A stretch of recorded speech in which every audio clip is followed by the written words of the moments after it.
Nyumba ilikuwa kimya asubuhi, na Gabriel alipoingia sebuleni alimkuta baba yake Mr. Jonathan ameinamisha kichwa juu ya meza iliyofurika makaratasi ya ripoti, uso wake ukiwa umebeba mshangao na huzuni pamoja na hasira. Mr. Jonathan aliinua karatasi moja akaitikisa hewani kwa uchungu sana. Alifoka kwa sauti, "Mauzo yanashuka kila mwezi na hakuna mtu ananipa jibu linaloeleweka." Hakukuwa na dalili kuwa anashuku mtu, wala hakusema kuwa anajua tatizo ni nini. Alionekana tu kama mtu anayepigana na kivuli kisicho na umbo. Gabriel alikaa kimya, akimwangalia baba yake akijaribu kuunganisha zile karatasi na kuzisoma. Kila nukta iliyoko kwenye ripoti ilionekana kumchoma Mr. Jonathan. Mr. Jonathan alisimama akitembea polepole sebuleni kwake, akishika kichwa kana kwamba mawazo yamemzidi nguvu, na akasema kwa sauti iliyopoteza tumaini, "Sielewi kabisa kinachoendelea. Wateja hawalalamiki, lakini wanapotea. Ripoti za management ni safi sana kiasi kwamba zinaonekana kama zimepakwa maneno mazuri kimakusudi." Aligeuka kumtazama Gabriel kwa macho yaliyofifia, akionyesha dhahiri kwamba alikuwa amefika mwisho wa uvumilivu. "Hali hii haiko sawa, kuna kitu kibaya lakini sikioni." Kulikuwa na ukimya wa sekunde kadhaa kabla ya sauti yake kubadilika na kupata uthabiti wa mtu aliyefanya uamuzi mgumu. "Nahitaji mtu aingie huko bila kujulikana," alisema taratibu, akimsoma Gabriel. Gabriel alishika pumzi, moyo wake ukicheza kwa kasi, akihisi kuna jambo kubwa linakuja, na kabla hajauliza chochote, Mr. Jonathan akaendelea kwa sauti ya siri ambao haikuruhusu majibu ya upinzani. Alimuita mwanae Gabriel na akamwambia, "Nataka uende kazini, lakini si kama mtoto wa Jonathan, si kama mrithi wa kampuni. Utakwenda kama kijana wa kawaida kabisa unayetafuta kazi ya usafi." Gabriel alisogea nyuma kidogo kwa mshangao, akitoa macho nje kana kwamba amesikia vibaya. Jonathan alimwangalia moja kwa moja machoni, akisema, "Wewe ndio mtu pekee ambaye ninaweza kumwamini kuona ukweli ambao unatafuna biashara yangu."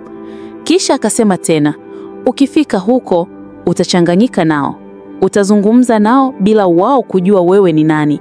Ukiona ubaya, utaniambia. Ukiona kosa, utaniambia. Ukiona chanzo cha kuanguka kwa mauzo, utaniletea taarifa halisi ambayo siwezi kuipata kutoka kwa mtu yoyote." Baada ya kuamua hivyo, Mr. Jonathan hakupoteza muda, alisimama pembeni, akapiga namba ya meneja Morris, huku Gabriel akiwa kimya akimwangalia baba yake kwa umakini wa hali ya juu. Mr. Jonathan alipoongea na meneja, sauti yake haikuwa ya siri, wala haikuficha mpango wowote. Ilikuwa ni amri ya kawaida kama bosi anayewasilisha taarifa mpya. Alisema, "Morris, kesho atakuja kijana anayetafuta kazi ya usafi. Anaitwa Gabriel," alisema kwa sauti ya kawaida kabisa. Hakusema chochote kuhusu uchunguzi, wala hakuonyesha dalili kwamba kijana huyo ana uhusiano wowote naye. "Mtampokea kama mfanyakazi mwingine yoyote." Na Morris, ambaye hakujua hata sura ya Gabriel wala hakujua lolote kuhusu kuwa mtoto wa bosi, alijibu kwa kawaida, "Sawa kabisa, tutampokea kama mtu mwingine." Gabriel alikaa kimya akisikiliza jinsi baba yake anavyotoa maelekezo ya kawaida kwa meneja ambaye hakuwa anajua chochote kile. Na hilo lilimpa nafasi ya kupumua kwa sababu hakutaka mtu yoyote ajue jukumu lake halisi. Mr. Jonathan alipomaliza kuongea na simu, alimgeukia Gabriel akasema kwa sauti ya mwisho, akamwambia, "Utavaa nguo za kawaida, usiende pale ukiwa na chochote kinachoweza kukuonyesha. Ukifika usije ukataja jina langu, utakuwa mtu mwingine kabisa." Gabriel alitikisa kichwa taratibu huku akijaribu kujifunza kutembea katika dunia ya watu ambao hawataona hadhi yake bali kazi yake. Kesho yake ilikuwa mwanzo wa maisha mapya kwa Gabriel. Akaamua kutembea kuelekea kwenye kampuni bila matumaini wala majivuno, bali kwa jukumu la kuchunguza ukweli halisi ambao hakuna ripoti imeonyesha. Alipofika kwenye ofisini, kitu cha kwanza alichokiona ni macho ya kushangaa kutoka kwa wafanyakazi waliokuwa nje wakitazama kama wameona mtu asiye na maana. Majina yao, vyeo vyao na tabasamu zao hazikumjali, ila aliona tu jinsi macho yao yalivyomkata kutoka juu hadi chini kana kwamba yeye ni doa kwenye sakafu safi. Baadhi walinong'ona wakicheka, "Huyu wa usafi mpya, Mungu amsaidie." Wengine walijipigia story wakiongea kwa makusudi ili asikie, "Hawa watu wa mitaani wanaingia kila siku, sijui tutawamaliza lini." Gabriel aliondoka kimya moyo wake ukijua sasa maisha yalikuwa yamebadilika rasmi. Alipokuwa akipita karibu na mlango wa ndani, aligonga kwa bahati mbaya mafaili yaliyokuwa mikononi mwa binti mmoja wa ofisini. Makaratasi yakaporomoka sakafuni kama mvua ya karatasi. Vanessa, binti ambaye kila mtu alimjua kwa kiburi chake na namna ya kujiangalia kana kwamba dunia iko chini ya miguu yake, aligeuka haraka na kumtazama Gabriel kwa hasira ya moto. "Wewe huna macho?" Alipaza sauti mpaka wengine wakageuka kuangalia. "Unajua mafaili haya yana thamani gani? Au wewe mtu wa mitaani hujui vitu vya maana?" Gabriel alijaribu kusema kwa heshima, "Samahani, haikuwa makusudi," lakini Vanessa alimkatiza. "Acha hizo. Hata nguo zako zinaonyesha ukustahili hata kupita hapa. Unaharibu siku yangu mapema asubuhi. Unafikiri mimi ni nani wa kutafutia sababu za kukusamehe?" Wafanyakazi wengine wakakusanyika, wakitabasamu, wengine wakimcheka kwenye kona kama wanashuhudia maonyesho ya bure ya kejeli. Gabriel alichukua mafaili kwa haraka bila kuongea na kumrudishia. Baada ya hapo, alienda kwa meneja Morris kujitambulisha kama ilivyoagizwa, akijua kuwa hakuna njia ya kurudi nyuma. Lakini alipoingia ofisini, Morris alimwangalia kwa macho ya dharau kali, kama mtu anayeangalia mzigo usiohitajika.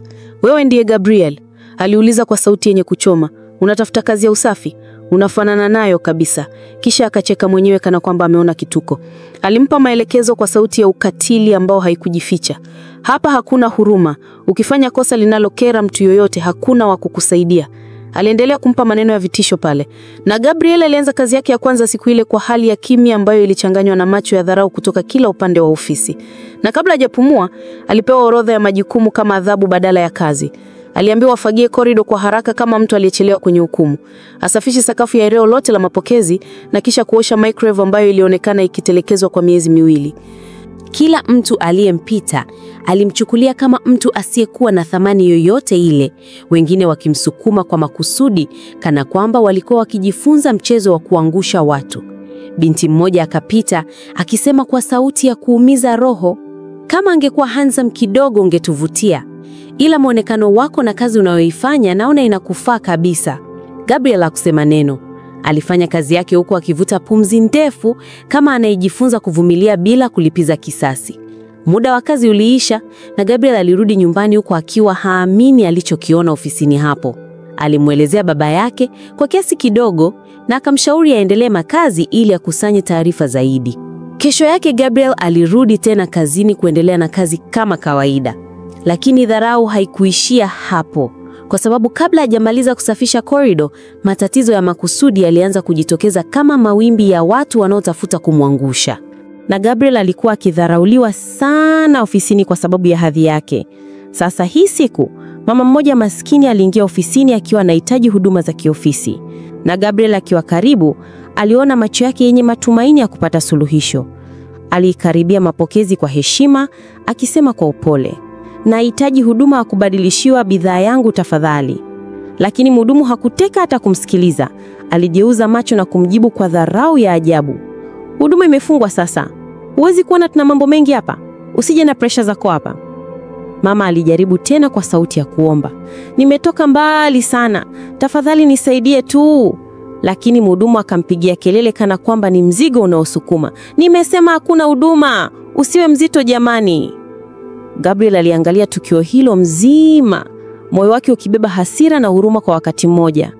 Wakati maneno hayo ya kejeli yakimkatakata mama yule maskini, mlango wa ofisi ulifunguliwa ghafla na mwanaume aliyeng'aa na aliyokuwa amependeza sana, huku akiwa na muonekano wa mtu mwenye pesa, akiwa amevaa suti kali sana. Mhudumu yule aliyokuwa akionyesha dharau kwa mama maskini alibadilika ghafla kama mtu aliyepewa cheki ya pesa. Akasimama kumkaribisha kwa tabasamu pana. "Boshi, karibu sana. Karibu ndani, si unahitaji huduma gani tukusaidie?"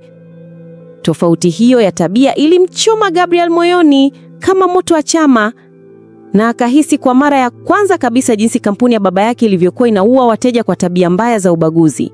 Hakusema neno, lakini uso wake ulijazwa hasira ya kimya. Gabriel akiwa anashangaa, meneja Morris alikuja kwa hasira na kumfokea sana, akamwambia, "Usihangaike na mambo ya wateja. Hiyo sio kazi yako. Wewe ni wa usafi. Fanya kazi zako tu." Gabriel alimwangalia tu bila kulalamika, lakini macho yake yalikuwa tayari yamebeba ukweli ambao meneja hakutaka mtu yoyote aone. Aliondoka kimya, lakini ndani yake kulikuwa na uhakika kwamba tatizo haliko kwenye ripoti, lipo kwenye roho za wafanyakazi. Vanessa alianza kumwangalia Gabriel kwa macho tofauti na yale ya dharau aliyoyazoea. Sio kwamba alianza kumpenda, bali alianza kushangaa tabia yake ya utulivu, msimamo wake usioyumba na namna alivyokuwa anatembea kama mtu asiyeathiriwa na kelele za watu. Huyu si kawaida, alianza kujiambia kwa wivu na wasiwasi. Kila alipomwangalia, aliona utulivu ambao hauendani na mtu wa nguo zilizochakaa. Aliamua kimya kimya kufuatilia kila hatua yake, akitaka kugundua siri ya utulivu uliomfanya awe tofauti na wafanyakazi wengine wa kawaida. Lakini wakati Vanessa anachunguza kimya kimya, wafanyakazi wabaya walipanga njama mpya ambayo waliona kama njia ya mwisho ya kumwangusha Gabriel moja kwa moja. Walichukua laptop ya meneja na kuiweka kwenye sehemu ambayo Gabriel hutumia kufua taulo na vifaa vya kusafishia sakafu. Sasa tumkomeshe huyu maskini, mmoja wao alisema akicheka kama mtu aliyepata ushindi wa ajabu. Hata asipokubali kuwa ni yeye amechukua, hakuna mtu atamwamini. Hii itamfukuzisha kazi mara moja. Walipanga kila kitu kwa usahihi wa uovu, wakisubiri tu meneja ajue laptop imepotea. Saa chache baadaye, kelele zikaunguruma ndani ya ofisi kama mvua ya mawe. Meneja Morris alimuita Gabriel ofisini kwa sauti ya mamlaka ambayo haikutoa nafasi ya kujitetea. "Kwa nini umeiba laptop yangu, kijana maskini wewe?" aliuliza kwa kelele. Gabriel hajaeleza chochote. Meneja akasema, "Laptop yangu imeonekana kwenye eneo lako la kazi. Hii ni wazi kwamba ulitaka kuiba na kuondoka nayo. Sasa huna kazi kwenye hii ofisi. Na mimi nilijua tu ni wewe." Lakini kabla hatia hajamfukuza, mfanyakazi mmoja wa IT alikuja akisema, "Boss, kuna CCTV inaonyesha sio yeye aliyefanya hivyo." Wote wakaangalia na video ilionyesha supervisor ndiye aliyebeba laptop usiku na kuiweka sehemu ya usafi. Mpango mzima wa kumwangusha Gabriel ulianguka kama karatasi ya uongo iliyolowa mvua, na kila mmoja aliyepanga mpango huo alibaki na aibu iliyowekwa wazi. Siku iliyofuata haikukuwa kama kawaida. Kabla ya saa 3 asubuhi, mlango mkuu wa kampuni ulifunguliwa na Mr. Jonathan mwenyewe, baba yake Gabriel, akiingia bila taarifa yoyote kwa wafanyakazi. Ugeni wake ghafla uliangusha ukimya mzito, wateja wakanong'ona, wafanyakazi wakatetemeka kana kwamba maumivu yao yote ya roho yametundikwa hadharani. Mr. Jonathan hakukaa ofisini, hakukaa mapokezi, aliwaita wote mkutanoni. Wafanyakazi waliozoea tabia mbaya walijikuta wakiogopa kuangalia macho yake moja kwa moja. Mr. Jonathan alisimama katikati bila karatasi wala maandishi, akionekana kama mtu aliyefanya uamuzi mkubwa ambao ungebadilisha siku ya kila mtu aliyopo humo. Leo alianza kwa sauti tulivu lakini nzito, "Nataka kumkambua mfanyakazi mmoja ambaye amenisaidia kuona ukweli juu ya kampuni yangu." Watu wote waligeuka wao kwa wao, macho yao yakibeba mshangao, hofu na hatia iliyofichwa ndani ya mioyo yao. Hakuna hata mmoja aliyetarajia jibu ambalo lingetoka mdomoni mwa Mr. Jonathan. Aliinua mkono, akataja jina moja tu, "Gabriel." Ukumbi mzima ukawa kimya ghafla kama kifo kilichotembea ndani ya kuta. Wafanyakazi waliomcheka, waliomdharau, waliomvunjia heshima siku zote, walitetemeka kama karatasi nyepesi kwenye upepo mkali. Vanessa alishindwa hata kupumua sekunde 2 mfululizo. Wengine wakainua vichwa kwa mshangao, wakijaribu kutafuta jibu katika akili zao zilizochanganyikiwa. Hapo maisha ya ofisi yakawa kimya kama mazishi.